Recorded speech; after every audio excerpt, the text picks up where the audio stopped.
السلام علیکم ویورز. آج کا پہلا سوال میاں رؤوف صاحب نے بھیجا ہے لاہور سے. سبحان اللہ، کیا دلچسپ سوال ہے. وہ کہتے ہیں جی کہ مریم نواز نے کہا ہے کہ جو نواز شریف کی طرح سچا ہوتا ہے وہ ڈٹ کے کھڑا رہتا ہے. پہلی بات، حالانکہ حقیقت کیا ہے آپ بھی جانتے میں بھی جانتا ہوں، کوئی اس میں ہیرا پھیری دو نمبری نہیں. کہ جو جھوٹا ہوتا ہے وہ کبھی جدے بھاگ جاتا ہے، کبھی پلیٹلیٹس کا بہانہ کر کے غلط حکومت کے ساتھ اپنے چھوٹے بھائی کو اس فراڈ میں انوالو کر کے کیا وہ 50 روپے کا سٹیمپ پیپر دے کبھی لندن بھاگ جاتا ہے، ادھر جا کے گٹکتا پھرتا ہے، کبھی ادھر جا رہا ہے کبھی ادھر پیزے پھاڑ رہا ہے یا وٹ ایور ہی لائکس. اتنی کھداں لبدی ہونی ہیں. اچھا، یہ تو مریم نواز صاحبہ کے پہلے جملے کا جواب ہے میاں رؤوف صاحب. دوسرا، جو شخص اپنے وطن سے محبت کرتا ہے وہ نواز شریف کے علاوہ کسی اور کو ووٹ دے ہی نہیں سکتا. تجربہ یہ بتاتا ہے، 4 بار کی وزارت عظما، شہباز شریف تو بیچارہ فرنٹ پہ ہی تھا نا، ریموٹ پہ چلنے والا کھلونا. 4 بار وزیر اعظم حضرت صاحب رہ چکے ہیں. ان کی جب یہ 2/3 میجورٹی لے کے آئے، اندازہ لگاؤ اس طرح کا بندہ 2/3، ویسے قوم کا بھی اللہ ہی حافظ ہے. اس وقت روزنامہ پاکستان میں بڑا پاپولر تھا. اس وقت سرخی لگی تھی شیر آٹا کھا گیا. چند زیب نامی کسی غریب آدمی نے اس کے گھر کے باہر خودکشی کی تھی. سپریم کورٹ پہ حملہ کیا، پھر ایک بریف کیس دے کے بھیجا، وہ پھر اس کو صدارت وغیرہ بھی دی، چھنگے منگے ایجاد کیے، سیاسی ورکر کا وجود ختم کر کے ان کو ٹاؤٹ اور بروکر بنایا. اور سچی بات، میری آبزرویشن ہے، کوئی تسلیم کرے نہ کرے کہ مجھے آرگیومنٹ بہتر دے لے، ہی از دا مین ہو کرپٹڈ پیپلز پارٹی. بات سنیں، ذوالفقار علی بھٹو کو پھانسی دے دی انہوں نے قاتل قرار دے کے. اس کو چور ڈاکو کبھی کسی نے نہیں کہا، حتیٰ کہ اس خبیث ضیاء الحق نے بھی نہیں کہا. کبھی اس کے کسی وزیر پہ، مولانا کوثر نیازی کی اولادیں کہاں ہیں؟ ان کی ملیں، شوگر ملیں، ان کے وہ جو بھی گند بلا سارا وہ کدھر ہے؟ جتوئی شیخ رشید، یہ والا شیخ رشید نہیں، بابائے سوشلزم عبدالحفیظ پیرزادہ کبھی سنا؟ یہ وہ آدمی ہے جس نے سب سے پہلے خرید و فروخت شروع کی، پولیٹیکل ورکر کے منہ کو حرام لگایا، اور اس کے بعد اس آدمی نے پیسہ اندھا دھند، جیب سے تو نہیں تھا، ظاہر ہے پنجاب ان کے پاؤں کے نیچے تھا، جو کرتے رہے.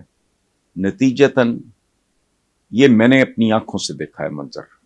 گلزار ہاؤس ہے حسین چوک گلبرگ سے ذرا آگے لیفٹ پہ گھر تھا، اپنی مجھے پتا ہے نہیں، وہ سینیٹر گلزار کا گھر تھا.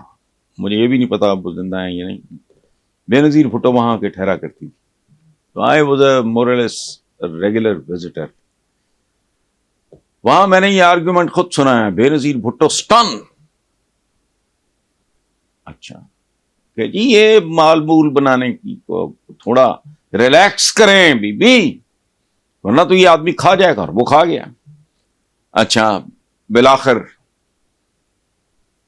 پھر ایک اور صاحب کی پیپلز پارٹی میں انٹری ہوئی، تو وہ اس قابل تھے، اس پوزیشن میں تھے کہ وہ بے نظیر بھٹو کو قائل کر سکیں کہ بی بی روکڑے کے بغیر گزارا نہیں. تو ہی از دا مین ہو، اس سے پہلے نااہل نالائق، لیکن وہ کرپٹ نہیں تھے حکمران.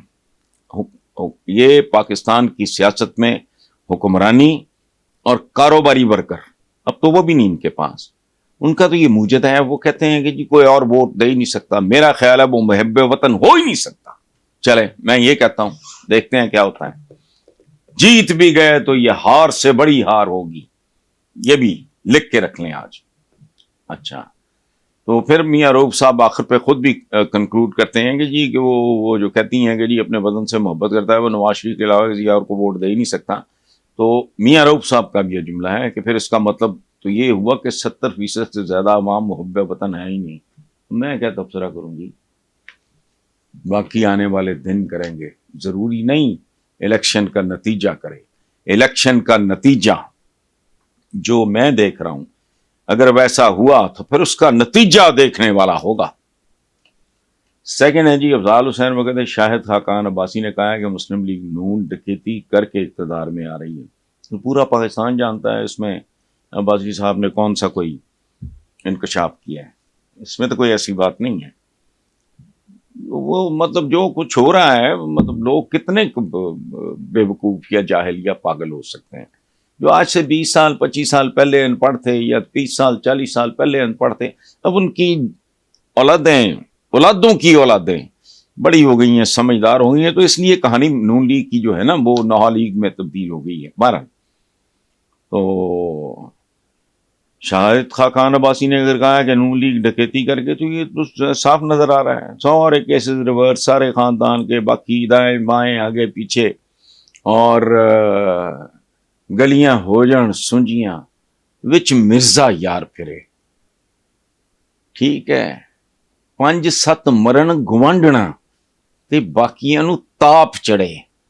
لیکن اس پوری کہانی میں مرزے کا انجام یاد رکھنا. ہوا کیا؟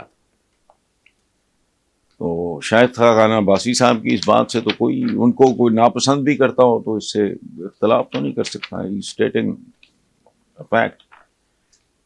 تیسرا ہیں جی سائرہ عمران ہیں اسلام آباد سے. وہ کہتی ہیں جی ایک طرف تو پی ٹی آئی سے بلے کا نشان لے لیا, دوسری طرف پی ٹی آئی کی طرف سے کھڑے ہونے والے رہنماؤں کو بھی گرفتار کرنا شروع کیا ہوا, اور گورنمنٹ ملازمین کو ان کے بینر اتارنے کی ذمہ داری. کیا یہ صرف ایک بندے کو نوازنے کے لیے؟ بیٹا آپ نے نوازنے کا لفظ استعمال کر کے خود ہی سوال کا جواب دے دیا, تو مجھے کیوں آپ اس بڑھاپے میں پریشان کر رہے ہیں؟ لیکن سائرہ بیٹا ایک بات یاد رکھنا, مستقبل کچھ اور ہوگا. Thank you very much.